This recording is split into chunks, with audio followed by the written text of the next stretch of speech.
하나님의 말씀 로마서 2장 10절 다 같이 합독하십니다. 선을 행하는 각 사람에게는 영광과 존귀와 평강이 있으리니 먼저는 유대인에게요 그리고 헬라인에게라. 자, 오늘은 평강인데요. 따라 하실까요? 선을 행하는 자의 평강. 예, 부제는 평강이 없는 이유. 자, 지난 9주 동안 이 10절의 말씀으로 선과 선행에 대해 자세히 상고를 했고요. 자, 오늘은 평강입니다. 앞에 영광과 존귀와 평강이 있으리니 그랬는데 영광과 존귀는 7절에서 다 설명을 드렸습니다. 내용은 같고요. 자, 이제 평강하니까 친숙하죠? 주일날 아브라함의 믿음에서 평강에 대해 살펴봤죠. 조카 롯을 구출해 오는 아브라함에게 나타나서 떡과 포도주를 준 살레망 멜기세덱, 그의 이름을 번역하면 의의 왕이요 평강의 왕이라. 그래서 그는 영원한 큰 대제사장이신 그리스도를 예표하는 인물로서 평강은 의의 결과라 말씀을 드렸었죠. 기억나시죠? 네. 평소 그리스도의 의를, 복음 진리를, 옳음을 믿음으로 붙잡고 순종하여 살면 그가 사는 삶의 평강은 자동으로 따라오는 수순이라 말씀드렸습니다. 아브라함은 평소 그리스도의 의를 믿음으로 붙잡고 순종하는 삶을 사니 그의 삶은 늘 평강이었고, 아브라함이 평소 의의 왕이신 그리스도와 동행하니 평강의 신앙이었다는 것을 증거해 주는 사건이 바로 4대 연합군과의 전쟁에서 승리하고 선민 롯을 구출해 올 수 있었던 겁니다. 자, 흔히 평강이라고 하면 세상에서는 태평성대식으로 사람과의 갈등도 없고 돈 문제도 없고 육신도 건강하여 마음의 스트레스도 없이 편한 그런 외부적인 요소로 이해를 하겠죠. 그러나 성경이 말하는 평강은 내 속에서 나에게서 그리스도에게로 주권이 바로 선 질서의 상태를 의미합니다. 평강은 외부적 환경의 안정이 아니라 내 속에서 주권이 나에게서 그리스도로 바로 선 질서의 상태라. 평강은 외부 환경의 문제가 아니라 내 안에서 누가 통치하느냐, 통치 질서의 문제입니다. 그러니 평강은 내 감정의 상태로 판단하는 게 아니라 왕권 질서가 회복된 결과입니다. 이제부터 이제 사람의 심리적으로 좀 들어갑니다. 되게 많은 사람들은 자기 개인적인 감정이 주격이 되어 자기 마음에 좋으면 평강이고 자기 마음에 불편하면 평강이 아니라고 생각하기 쉽겠죠? 뭐가 기준이에요? 자기 마음이 기준이죠. 그러나 성경은 너의 마음과 감정에 상관없이 내 속에서 왕권의 질서가 나에게서 그리스도로 온전히 회복이 되었느냐 아니 됐느냐, 이걸로 평강의 상태냐 아니냐를 말하고 있다는 겁니다. 그래서 제가 주일 오후 때 그런 말씀을 드렸었죠. 예를 들어서 성도님들이 말씀을 설교를 들을 때 간혹 제 센 표현에 목사님이 설교를 세게 해서 제 감정이 상했어요 할 때가 있는데 그걸 제가 뭐라고 표현했죠? 그럴 때 만약에 그런다면 제가 뭐라고 한다고요? 그래서 어쩌라고요? 제가 그랬죠. 이게 무슨 의미일까요? 성도님들의 감정의 동요는 저는 상관이 없습니다. 아무 상관 없습니다. 그런 의미겠습니까? 성도님들이 마음이 상처받든 안 받든 전 상관 안 합니다. 그런 의미겠어요. 제가 이렇게까지 강한 표현을 쓴 저희가 무엇이겠느냐 그 말이죠. 그래서 어쩌라고요? 제가 이렇게까지 말을 한다면 그렇게까지 강한 표현을 쓰는 저희가 무엇이겠느냐 그 말이죠. 자기 감정이 상한 것이 본질이 아니라 자기의 감정이 왜 그렇게 상했는지를 살펴봐야 한다는 겁니다. 교훈이 옳은 진리 이치인데 자기를 공격하는 것 같은 표현에 감정이 상했다면 지금 그 말씀을 듣는 자기 속의 주인이 하나님이요 그분의 말씀입니까? 자기 감정입니까? 자기 감정이죠? 그게 바로 뭐예요? 우상이에요. 우상. 뭐가 우상이라고요? 자기 감정이 우상이구나. 지금 중요한 것은 교훈 가운데 어떤 센 표현에 의해 당신의 감정이 흔들린 것이 문제가 아닙니다. 자기의 그 감정이 자기 마음 중심의 왕좌에 앉아 주인 행세를 하고 있다는 이것이 더 큰 문제입니다. 지금 이 예배 시간의 설교는 성도님들의 감정의 비위를 맞추는 서비스 행위가 아닙니다. 하나님의 왕권 아래 나를 굴복시키는 사건이요 시간입니다. 그런데 어찌 설교를 인간의 감정으로 들으려고 합니까? 신앙에 아무런 유익이 없는 백해무익한 감정과 그 자존심을 죽이라고 간간히 그런 센 표현도 쓰는 겁니다. 문제는 자기의 감정이 상했다는 그게 문제가 아닙니다. 아니 설교 하나님 말씀을 왜 감정으로 듣습니까? 말씀을 감정으로 듣는 그 주체가 누구입니까? 말씀을 내 감정으로 내 속에서 함부로 재단하고 있다면 내가 이미 하나님의 말씀 위에 앉아 있다는 말이 아닙니까? 이는 단순한 기분 문제가 아니라 말씀 위에 자아를 올려놓는 심각한 교만의 문제입니다. 하나님의 말씀을 받을 때는 선악과 먹고 타락한 육적 주관성은 내려놓고 옳은 이치라면 그저 전심으로 하나님의 말씀을 이치로 아멘으로 받아야 함이 분명합니까? 이게 말씀을 받는 기본 자세죠.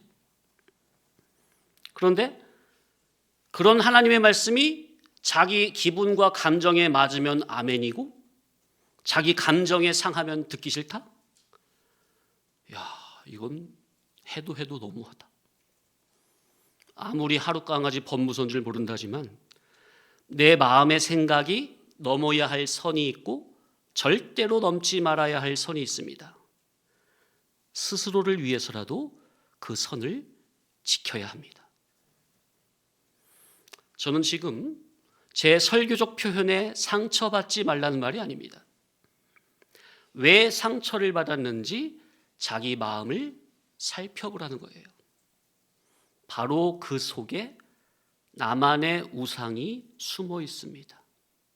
그걸 발견하고 죽이시라는 거예요.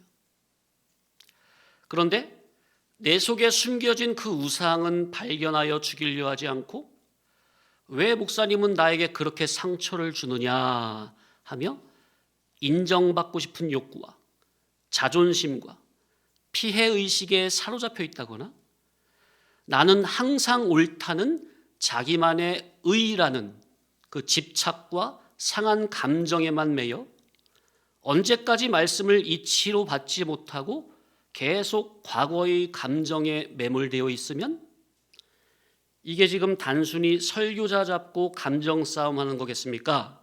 아니면 하나님 잡고 씨름하면서 나는 절대로 고칠 수 없으니 당신이 고치라고 하는 꼴이 되겠습니까?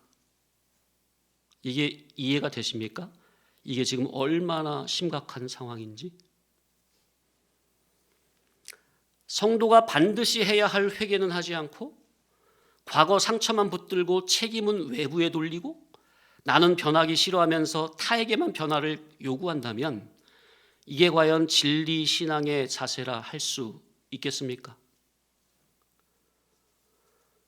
한 번 마음의 상처를 받아서 마음이 곱사등처럼 굽어지면 그 어떤 좋은 말도 옳은 이치도 마음에서 받아들여지지 않는다는 것은 이해는 갑니다만, 그러나 현재 자기의 그 마음 상태를 가만히 돌아보시라. 굽어져 있고 좁아져 있는 그런 굽은 마음에 어떤 생각이 쉽게 자리 잡겠는지. 내 마음에 상처가 있다면 그 상처 자체 때문에 힘들어하기보다 더 이면에 본질적으로 내가 왜 그걸 상처로 여기는 것인지를 생각해 봐야겠죠. 깊이 생각해 본다면 내 속에 이 자존심이라는 못된 자존심이 강력하게 숨어 있어서 나의 진정한 주인 노릇 왕 노릇 하려는데, 그런데 설교는, 교훈은 그 자존심이라는 거짓된 왕을 건드리고 죽이려고 하니, 그러면 그만 죽으면 쉬운 건데 나는 그걸 왜 내가 상처를 입었다고 생각을 하고 있는지, 내가 왜 그럴까? 옛사람 죽이라는 말은 당연한 건데 왜 죽이라는 그 말이 나는 왜 상처가 될까? 그러니까 내가 지금 내 마음이 감정이 상했고 상처를 입었다고 생각하는 그 자기는 참 나가 아니라 내 속에 있는 거짓된 나로구나. 옛사람 나로구나. 이 자아는 살려야 될 자아가 아니라 죽여야 될 거짓된 자로구나.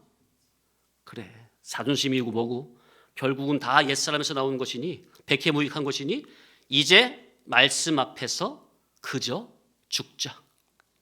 그게 내가 사는 길이다 하면서 적극적으로 말씀을 붙잡고 겸손히 나가는 것이 자기가 사는 길입니다. 그런데 이런 말씀을 듣고도 몰라, 그래도 나는 여전히 내 감정이 중심이야. 만약 그런다면 신앙생활을 못하러 하십니까?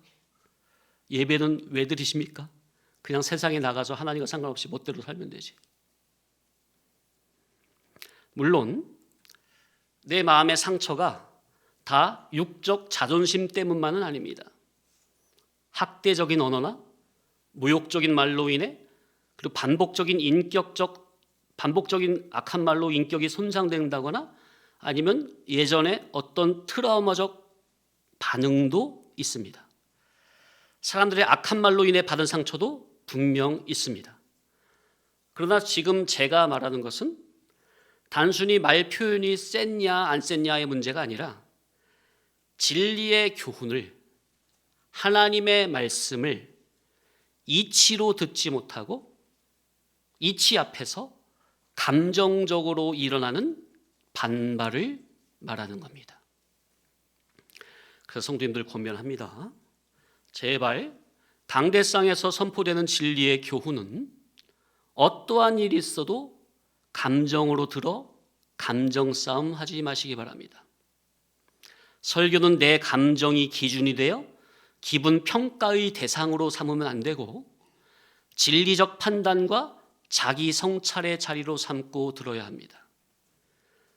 저는 여기서 표현을 세게 해도 성도님들의 그런 것들을, 그런 죄적인 그런 것들을 깨닫게 하려고 지적을 해도 그게 감정으로만이 아니라 이치를 붙들고 이치 위주로, 교훈 위주로 하는 거예요. 제가 어떻게 표현을 하든 다 교훈의 방편이라고요.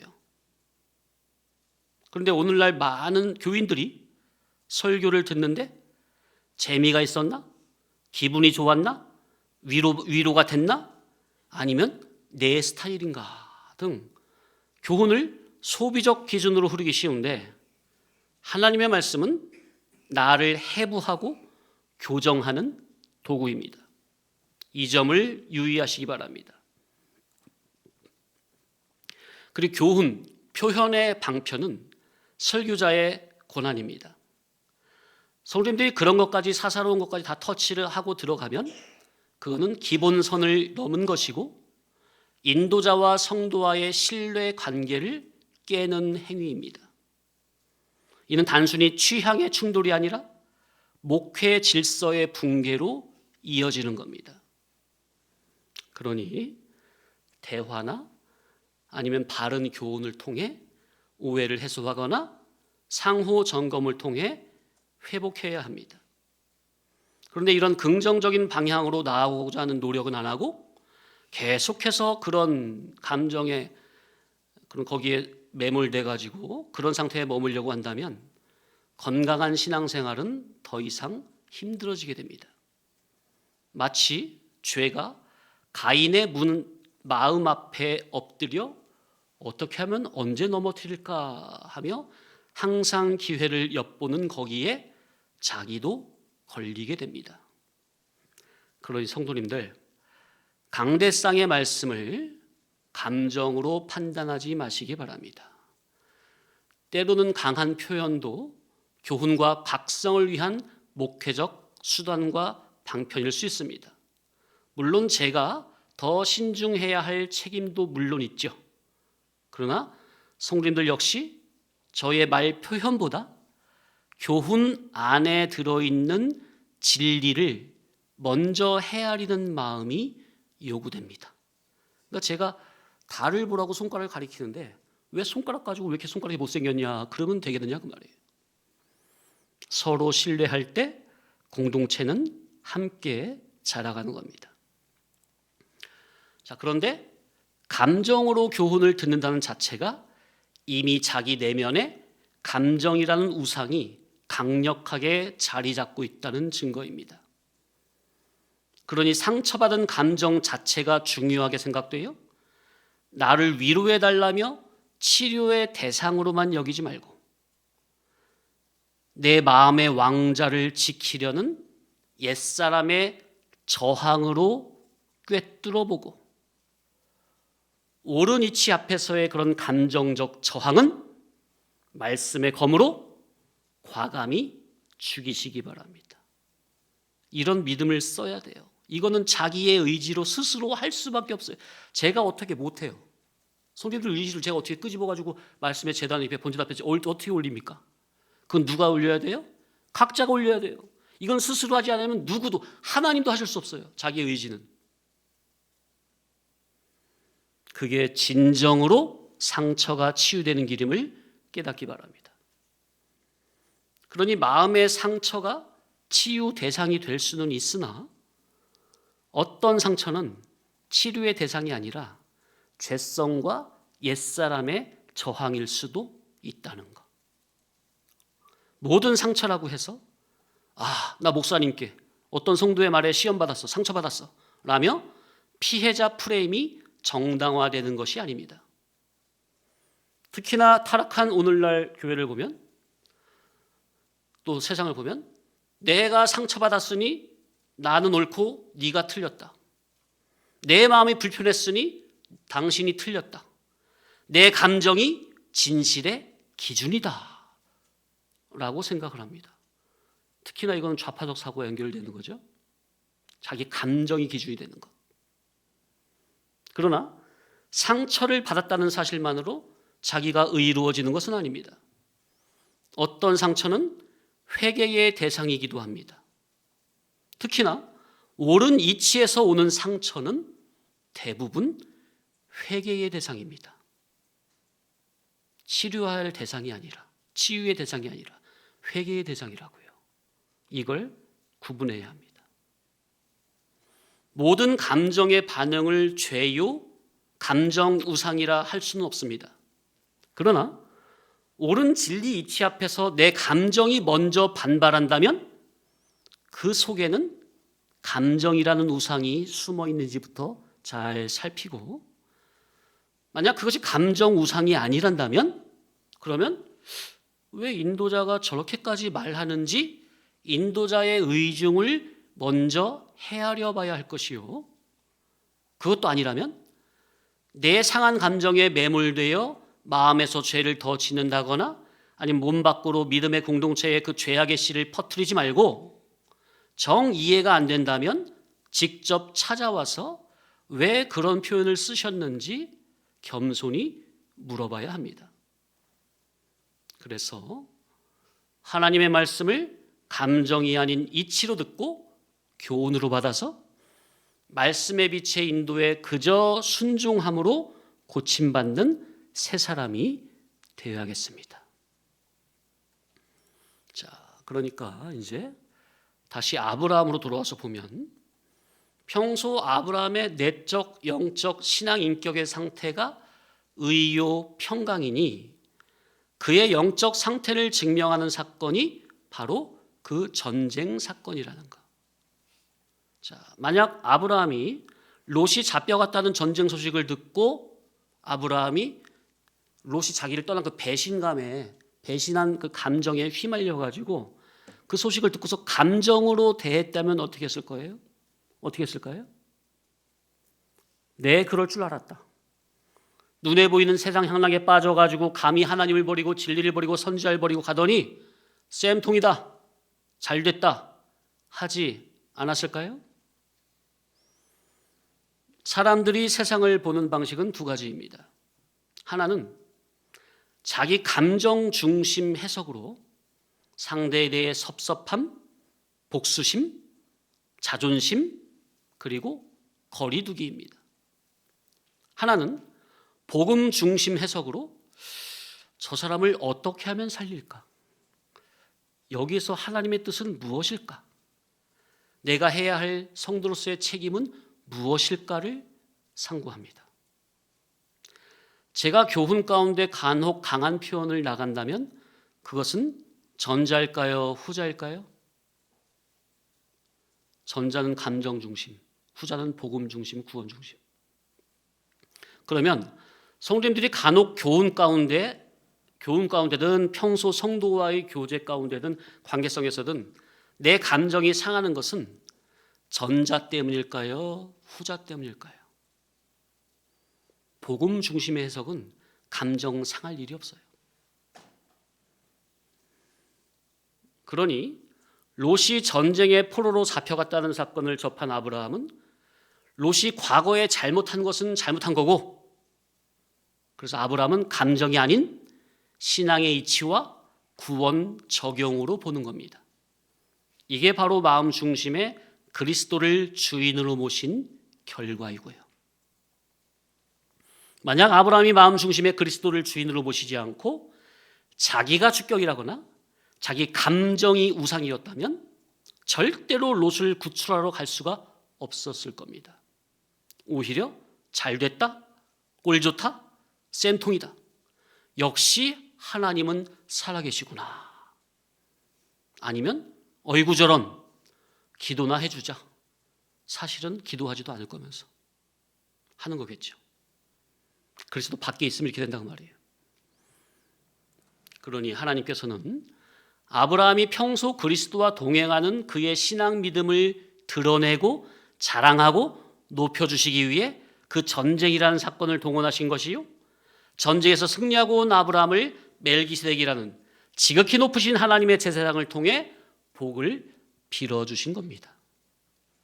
저와 여러분도 아브라함과 같이 평소 의의 왕이요 평강의 왕이신 예수 그리스도를 주인으로 모시고 그분의 의의 통치를 받기만 하면 우리의 심령은 늘 평강의 상태로 사탄 마귀가 건들 수도 없다는 사실, 얼마나 감사해요. 자, 여기서 잠깐 그리스도의 의의 통치를 받는 자의 심령은 평강의 상태로 사탄 마귀가 건들지도 못한다는 말을 오해하면 안 되겠습니다. 그리스도의 의의 통치를 받는 사람은 더 이상 시험도 없고 고난도 없고 환난도 없고 외부의 어떤 공격도 없다는 말이 아니에요. 이렇게 생각하면 이건 기복주의입니다. 사탄 마귀가 그를 건들 수는 있으되 무너뜨릴 수가 없고 흔들 수는 있어도 지배할 수는 없다는 의미입니다. 반대로 그리스도의 의의 통치 밖에 있는 자는 사탄 마귀가 옆에서 조금만 부추겨도 그냥 그 바람에 흔들리는 갈대가 되어 여기저기 휘청대며 난리법석을 치게 되는 거죠. 자, 그러니 평강은 내 감정의 안정 여부가 아니라 주권적 질서 회복에서 오는 겁니다. 그런데 보통의 범인들은 평강을 자기 생활과 감정의 안정과 평안으로 보죠. 성도님들도 그러지 않습니까? 성경은 주권적 질서를 바로 세워야 진정한 평강이 온다는 겁니다. 그러니 내 속의 주권을 나에게서 그리스도에게로 온전히 주권 전환이 되면 주변 환경은 시끄러워도 내 심령의 평강은 얼마든지 가능합니다. 저는 이걸 군대에서 경험을 했던 거죠. 심지어 전쟁 중에서도 평강이 가능합니다. 전쟁은 하나님께 속한 것이라는 확신이 드니 담대하게 되는 거예요. 두려워 떨지 않고. 위기 중에도 중심이 흔들림이 없습니다. 사망아, 오너라, 너의 쏘는 것이 무엇이냐? 하게 되는 거죠. 날로 끄세요. 자, 그래서 본문에 선을 행하는 각 사람에게 영광과 존귀와 평강이 있다. 어떤 자에게 영광과 존귀와 평강이 있다고요? 예, 선을 행하는 사람에게. 자, 그래서 선을 행하는 게 뭐냐? 근원적으로 생각을 해보면 계속 생각해 왔던 건데 또 연장선상에서 선이신 우리 구주 예수님을 지극히 사랑하여 늘 예수님과 그분의 말씀과 내적, 영적, 인격적으로 교제 교통하고 예수님의 진리 복음에 따릅시다. 의사 단일성으로, 인격적, 애정적으로 수수관계를 가지며 자원으로 수종드는 것, 이것이 근원적 선이요 선행입니다. 그러니 선의 개념을 일반 도덕, 윤리적, 종교적인 행위로 해석하는 게 아니라 선이신 그리스도와 존재적으로, 인격적으로, 영적으로 얼마나 깊이 연결되어 있느냐, 그 영적 상태로 보는 겁니다. 우리 성도님들은 이 절대 기준을 바로 세워야 됩니다. 네. 자, 이렇게 내적, 영적, 인격적으로 선의 근원이신 주님과 잘 연결되어 있으면 어떤 일이 발생되는가? 야고보서 1장 17절 찾아보세요.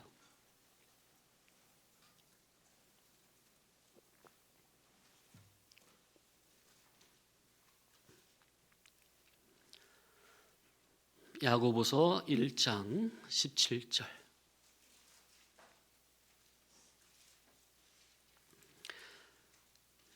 영적, 인격적으로 선이신 예수님과 잘 연결되어 있으면 어떤 일이 발생되느냐? 시작.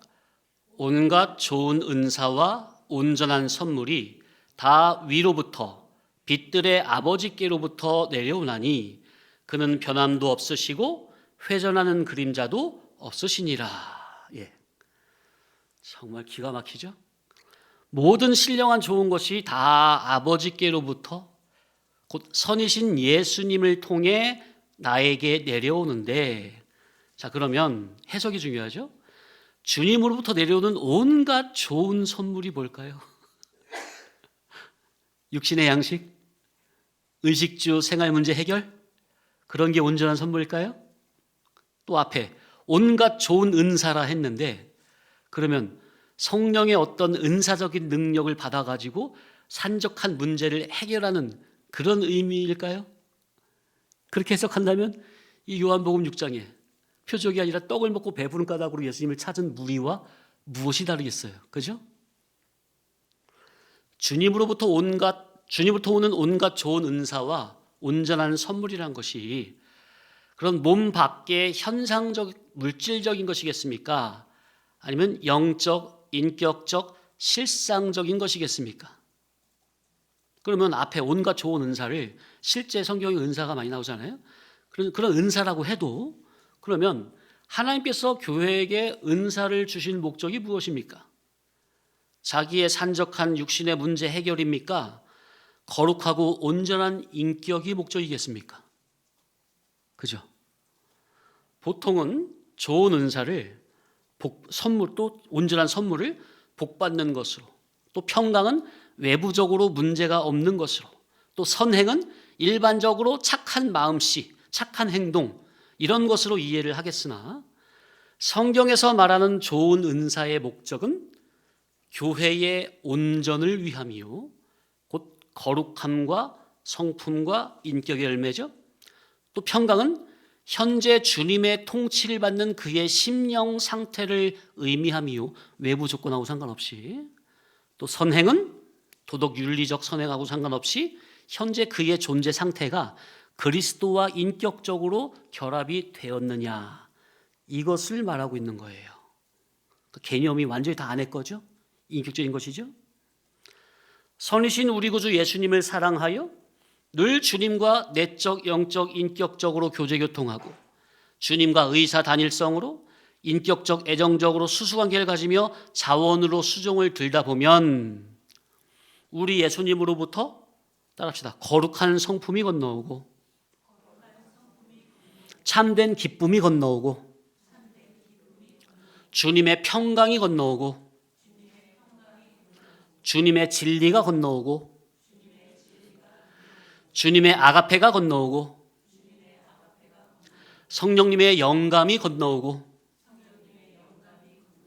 그래서 우리 구주 예수님과 내적 인격적으로 동행하는 영의 사람, 선의 사람, 평강의 사람이 되니, 이렇게 근원적인 예수님과 인격적 결합이 된 이렇게 근원적인 선을 행하는 사람은 하나님의 영광과 존귀와 평강의 사람이 되는 겁니다. 그 사람 존재 자체가 영광과 존귀와 평강의 사람이 되어버려요. 그런 신앙 믿음을 가진 평강의 사람, 영의 사람은 가는 곳마다 사람들에게 하나님의 영광을 드러내고 하나님의 존귀를 드러내고 하나님의 평강을 끼치는 참 평강의 사람이 되는 겁니다. 멋지지 않습니까?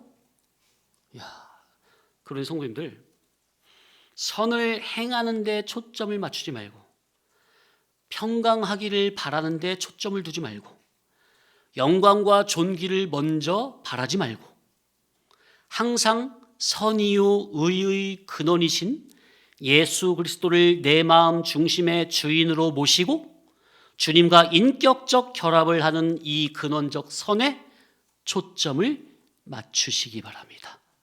그러면 영광과 존귀와 평강은 자동으로 따라와져요.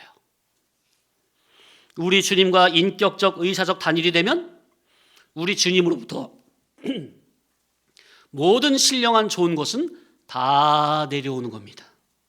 그러면 그 사람 자체가 영광과 존귀와 평강의 사람이 되니 그를 통해 하나님께서 진정한 영광을 받으신다는 것.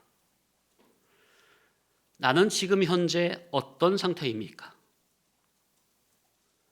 나를 바라보는 신앙인들은 나를 어떠한 마음으로 바라보고 있는 것 같습니까? 걱정 어린 마음입니까?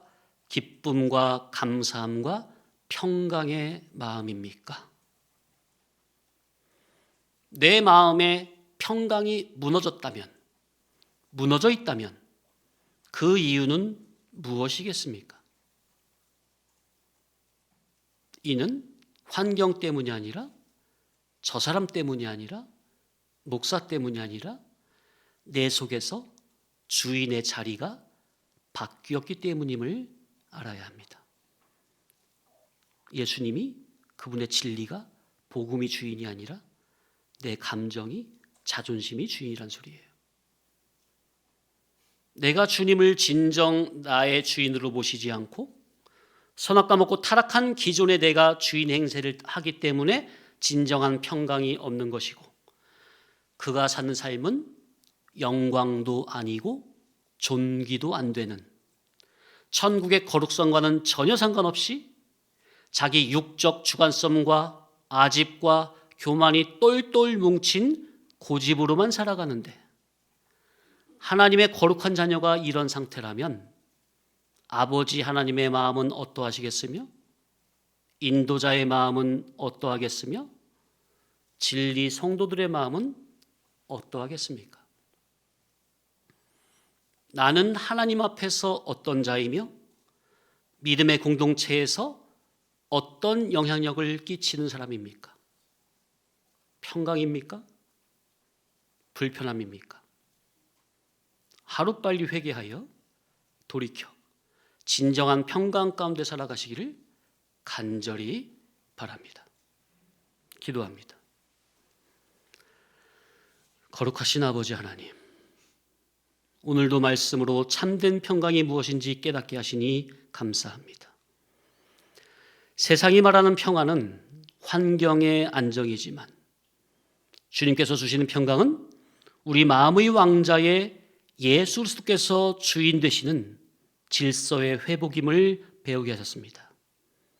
주님, 우리의 감정과 자존심과 옛사람의 주관성이 왕노릇하던 자리에서 내려오게 하시고 오직 의의 왕이시며 평강의 왕이신 예수 그리스도께서 내 마음 중심에 좌정하여 주옵소서. 옳은 이치 앞에서 변명하지 말게 하시고 감정으로 다투지 말게 하시며 언제나 겸손히 하나님의 말씀을 아멘으로 그저 감사히 받는 심령 되게 하여 주옵소서. 우리 안에 숨은 우상과 교만과 완고함을 말씀의 검으로 베어주시고 그리하여 회개할 것은 회개하게 하시며 고칠 것은 고치게 하옵시고 그래서 아브라함처럼 사건 앞에서도 감정이 아니라 믿음으로 반응하게 하시고 그리하여 사람을 살리고 공동체를 세우는 자로 저희를 사용하여 주옵소서.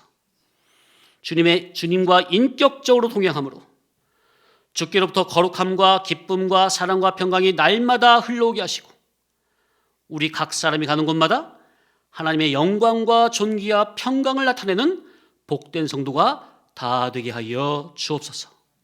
감사하오며 평강의 주 되신 예수 그리스도의 이름으로 기도하옵나이다. 아멘.